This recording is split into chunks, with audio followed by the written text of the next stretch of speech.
എല്ലാ കൂട്ടുകാർക്കും പുതിയൊരു വീഡിയോയിലേക്ക് സ്വാഗതം. അപ്പോൾ ഇന്ന് ഞാൻ നല്ല സോഫ്റ്റും അതുപോലെ തന്നെ നല്ല ടേസ്റ്റി ആയിട്ടുള്ളൊരു ഇഡ്ഡലിയുടെ റെസിപ്പിയാണ് ചെയ്യുന്നത്. നമ്മളിതിൽ അവലോ അതുപോലെ ഉലുവയോ ചോറോ ഒന്നും ചേർക്കുന്നില്ല, അല്ലാതെ തന്നെ നല്ല സോഫ്റ്റ് ആയിട്ടുള്ളൊരു ഇഡ്ഡലിയാണ് നമുക്ക് കിട്ടിയിരിക്കുന്നത്. അപ്പോൾ വീഡിയോ കണ്ട് ഇഷ്ടപ്പെടുവാണ് മറക്കാതെ എല്ലാവരും ഒന്ന് ലൈക്ക് ചെയ്തിട്ട് സപ്പോർട്ട് ചെയ്യണേ. അപ്പോൾ നമുക്കിത് എങ്ങനെയാണ് തയ്യാറാക്കി എടുക്കുന്നതെന്ന് നോക്കാം. അപ്പോൾ ആദ്യം നമുക്കിതിലേക്ക് വേണ്ടുന്ന അരിയുടെയും അതുപോലെ ഉഴുന്നിൻ്റെയൊക്കെ അളവ് നോക്കാം. ഞാൻ ശരിക്കും പറഞ്ഞാൽ ആദ്യം വീഡിയോ പിടിക്കാൻ ഉദ്ദേശിച്ചിരുന്നില്ല, അതുകൊണ്ടാണ് അരിയും അതുപോലെ ഉഴുന്നൊക്കെ വെള്ളത്തിലിടുന്നൊന്നും കാണിക്കാതിരുന്നത്. അത് കുഴപ്പമില്ല, അപ്പോൾ ഞാൻ കറക്റ്റായിട്ട് അളവ് പറഞ്ഞു തരാം.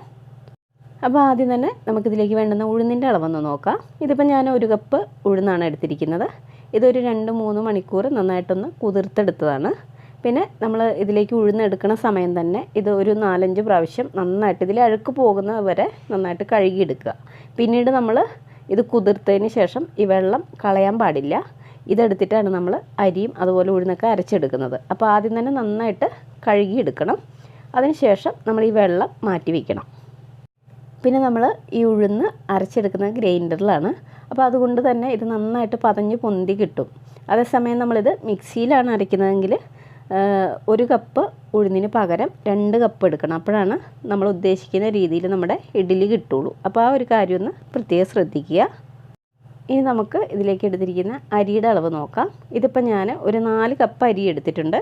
അതിൽ 2 കപ്പ് പച്ചരിയും അതുപോലെ തന്നെ 2 കപ്പ് പുഴുക്കല്ലരിയാണ് എടുത്തിരിക്കുന്നത്. പുഴുക്കല്ലരി എന്ന് വെച്ചിട്ടുണ്ടെങ്കിൽ നമ്മൾ ചോറ് വയ്ക്കാൻ ഉപയോഗിക്കുന്ന അരിയാണ്, മട്ടേരിയല്ല, വെളുത്ത അരി ഉണ്ടല്ലോ, അതാണ് എടുത്തിരിക്കുന്നത്. ഇത് ഒരു 6 മണിക്കൂർ നന്നായിട്ടൊന്ന് കുതിർത്തെടുത്തതാണ്.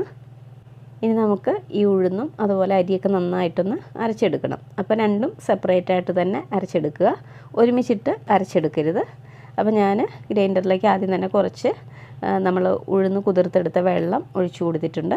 ഇനി നമുക്കിതിലേക്ക് ഉഴുന്നിട്ട് കൊടുക്കാം. ആദ്യം തന്നെ നമ്മൾ കുറേ വെള്ളമൊന്നും ഒഴിച്ചു കൊടുക്കരുത്. പിന്നെ ഗ്രൈൻഡറിലായതുകൊണ്ട് വളരെ കുറച്ച് വെള്ളം മതി, അത് ഒന്ന് ശ്രദ്ധിക്കുക. ഇനി ആവശ്യമുണ്ടെങ്കിൽ നോക്കിയിട്ട് വീണ്ടും കുറച്ചുകൂടെ വെള്ളം ഒഴിച്ചു കൊടുക്കുക. ഇതിനി നമുക്ക് നന്നായിട്ടൊന്ന് അരച്ചെടുക്കാം. അപ്പോൾ ഏകദേശം ഒരു 20 മിനിറ്റ് മുതൽ 25 മിനിറ്റ് വരെ വരും. അപ്പോൾ നമുക്കിതൊന്ന് അടച്ച് വെച്ച് കൊടുക്കാം. ഇപ്പോൾ ഏകദേശം ഒരു 25 മിനിറ്റ് കഴിഞ്ഞിട്ടുണ്ട്. അപ്പോൾ നമ്മുടെ ഉഴുന്ന് കറക്റ്റായിട്ട് അരഞ്ഞ് വന്നിട്ടുണ്ടോ എന്നൊന്ന് ചെക്ക് ചെയ്ത് നോക്കാം. കണ്ടില്ലേ, നമ്മുടെ ഉഴുന്ന് നന്നായിട്ട് അരഞ്ഞ് വന്നിട്ടുണ്ട്. ഇനി നമുക്ക് ഇതൊരു പാത്രത്തിലേക്കൊന്ന് കോരി മാറ്റാം. പിന്നെ ഇത് കറക്റ്റായിട്ട് അരഞ്ഞിട്ടുണ്ടോ എന്ന് ചെക്ക് ചെയ്യണമെങ്കിൽ നമ്മളൊരു ഗ്ലാസ്സിൽ കുറച്ച് വെള്ളം എടുത്തിട്ട് അതിലേക്ക് നമ്മുടെ ഈ അരച്ച ഉഴുന്ന് കുറച്ചിട്ട് നോക്കിയാൽ മതി. അപ്പോൾ അത് മേലേക്ക് നന്നായിട്ട് പൊന്തി വരുന്നുണ്ടെങ്കിൽ അതിനർത്ഥം നമ്മുടെ ഉഴുന്ന് നന്നായിട്ട് അരഞ്ഞ് വന്നിട്ടുണ്ടെന്നാണ്. ഇനി നമുക്ക് ഇതിലേക്ക് വീണ്ടും നമ്മൾ ഉഴുന്ന് കുതിർത്ത വെള്ളം കുറച്ച് ഒഴിച്ചു കൊടുക്കുക. അതിനുശേഷം നമ്മുടെ അരി ഇതിലേക്ക് ഇട്ട് കൊടുക്കാം. അപ്പോൾ 4 കപ്പ് അരിക്ക് നമ്മൾ 1 കപ്പ് ഉഴുന്നാണ് എടുത്തിരിക്കുന്നത്. 2 കപ്പ് പച്ചരിയും 2 കപ്പ് പുഴുക്കല്ലരിയും 1 കപ്പ് ഉഴുന്നുമാണ് ഇതിലേക്ക് എടുത്തിരിക്കുന്നത്. ഇനി ആവശ്യത്തിനനുസരിച്ച് വീണ്ടും വെള്ളം ഒഴിച്ചു കൊടുക്കാം. അതിനുശേഷം ഇതും ഇനി നന്നായിട്ടൊന്ന് അരച്ചെടുക്കാം.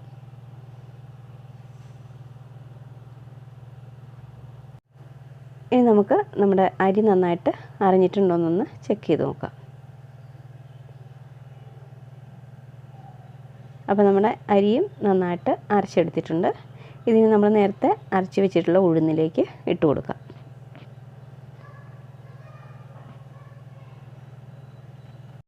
അപ്പോൾ നമ്മുടെ ഉഴുന്നും അതുപോലെ അരിയും നന്നായിട്ട് അരച്ചെടുത്തിട്ടുണ്ട്. ഇനി നമുക്കിതിലേക്ക് ആവശ്യത്തിന് ഉപ്പ് ചേർത്ത് കൊടുക്കാം. പിന്നെ വേണമെങ്കിൽ നമ്മൾ അരയ്ക്കണ ഒരു സമയത്ത് ഉപ്പ് ചേർത്ത് കൊടുത്താലും മതി. ഇനി നമുക്കിതെല്ലാം കൂടെ കൈകൊണ്ട് നന്നായിട്ട് മിക്സാക്കി കൊടുക്കാം. അപ്പോൾ നമ്മൾ ഇത് മിക്സാക്കണ സമയത്ത് കൈകൊണ്ട് തന്നെ മിക്സാക്കി എടുക്കുക. തവി വെച്ചിട്ട് മിക്സാക്കണ്ട, അങ്ങനെ വരുമ്പോൾ ഇത് നന്നായിട്ട് പൊന്തി വരില്ല. അപ്പോൾ കൈകൊണ്ട് തന്നെ നന്നായിട്ട് മിക്സാക്കി കൊടുക്കാം.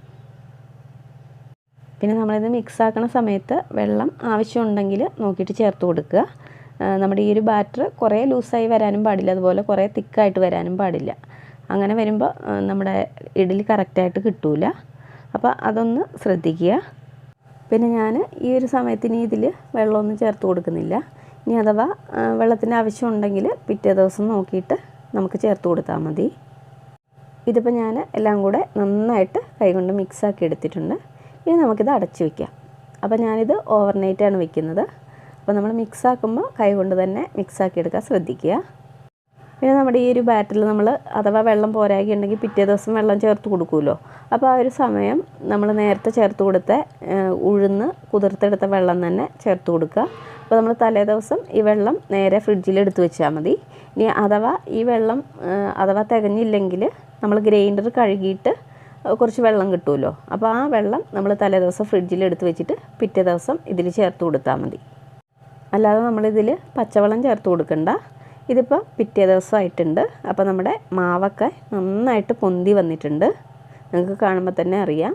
ഇനി നമുക്ക് ഒരു തവി വെച്ചിട്ട് പതുക്കെ ഇതുപോലെ നന്നായിട്ടൊന്ന് ഇളക്കി കൊടുക്കാം. അപ്പോൾ നമ്മുടെ മാവ് നന്നായിട്ട് പതഞ്ഞ് പൊന്തി വന്നിട്ടുണ്ട്. അപ്പോൾ ഈ സമയത്ത് ഉപ്പും അതുപോലെ വെള്ളമൊക്കെ ആവശ്യമുണ്ടോ എന്ന് നോക്കുക. ആവശ്യമുണ്ടെങ്കിൽ ചേർത്ത് കൊടുക്കുക. അപ്പോൾ ഞാൻ ഇതിലേക്ക് കുറച്ച് വെള്ളവും കൂടെ ചേർത്ത് കൊടുക്കുന്നുണ്ട്. നമ്മൾ തലേ ദിവസം ഉഴുന്ന് കുതിർത്തെടുത്ത വെള്ളമാണ് ഞാൻ ഇതിലേക്ക് ചേർത്ത് കൊടുക്കുന്നത്. ഇനി ഇത് നന്നായിട്ട് ഇളക്കി കൊടുക്കാം. അപ്പോൾ നമ്മുടെ ബാറ്റർ റെഡി ആയിട്ടുണ്ട്. ഇനി നമുക്ക് ഇഡ്ഡലി റെഡിയാക്കാൻ തുടങ്ങാം. അപ്പോൾ അതിനായിട്ട് ആദ്യം ഇഡ്ഡലി തട്ടിലേക്ക് ഞാൻ കുറച്ച് നല്ലെണ്ണ ഒഴിച്ചു കൊടുത്തിട്ടുണ്ട്. അപ്പോൾ നമ്മൾ ഇതിൽ തേച്ച് കൊടുക്കുമ്പോൾ നല്ലെണ്ണ തന്നെ ചേർത്ത് കൊടുക്കുക. വെളിച്ചെണ്ണ ഒന്നും ചേർക്കണ്ട, കാരണം ഇത് എളുപ്പത്തിൽ വിട്ടുപോരാൻ ഏറ്റവും നല്ലത് നല്ലെണ്ണയാണ്. അപ്പോൾ നമുക്ക് എല്ലാ തട്ടിലേക്കും ഇതുപോലെ നന്നായിട്ടൊന്ന് നല്ലെണ്ണ തേച്ച് പിടിപ്പിക്കാം.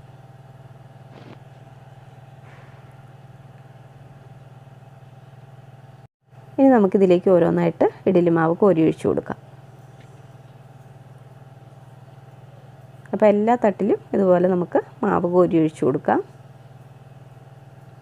അപ്പോൾ ഞാൻ ഇഡ്ഡലി ചെമ്പൊക്കെ നേരത്തെ തന്നെ ചൂടാവാനായിട്ട് വെച്ച് കൊടുത്തിട്ടുണ്ട്. ഇനി നമുക്കിതിലേക്ക് നമ്മുടെ ഇഡ്ഡലി തട്ട് വെച്ച് കൊടുക്കാം.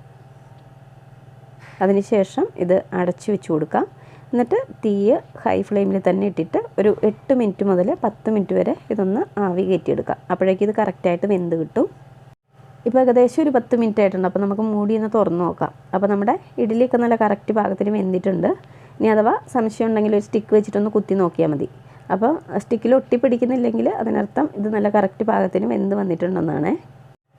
പിന്നെ നമ്മുടെ ഈ ഒരു ഇഡ്ഡലി തട്ട് നന്നായിട്ട് തണുത്തതിന് ശേഷം മാത്രം നമ്മൾ ഇതിൽ നിന്ന് ഇഡ്ഡലി മാറ്റാവുള്ളൂ. അപ്പോഴാണ് ഇത് നല്ല ഷേപ്പിൽ നമുക്ക് കിട്ടുകയുള്ളൂ. അപ്പോൾ ഈ ഒരു സമയത്ത് നമ്മുടെ ഇഡ്ഡലി തട്ടൊക്കെ നന്നായിട്ട് തണുത്ത് വന്നിട്ടുണ്ട്. അപ്പോൾ ഞാൻ ഇത് എളുപ്പത്തിൽ പോരാൻ വേണ്ടി കുറച്ച് വെള്ളം ഒന്ന് കുടഞ്ഞു കൊടുത്തിട്ടുണ്ട്. പിന്നെ ഒരു ഗ്ലാസ്സിൽ കുറച്ച് വെള്ളം എടുത്തിട്ട് ഒരു സ്പൂണിലൊന്ന് മുക്കിയിട്ട് ഇതുപോലെ ഒന്ന് നമ്മുടെ ഇഡ്ഡലി വിടുവിച്ചെടുത്താൽ മതി. അപ്പോൾ പെട്ടെന്ന് നമുക്ക് ഇഡ്ഡലി അതിൽ നിന്ന് വിട്ടു പോകുന്നുള്ളൂ. അപ്പോൾ നമ്മുടെ ഇഡ്ഡലി കണ്ടില്ലേ, നല്ല സോഫ്റ്റായിട്ടാണ് ഇരിക്കുന്നത്.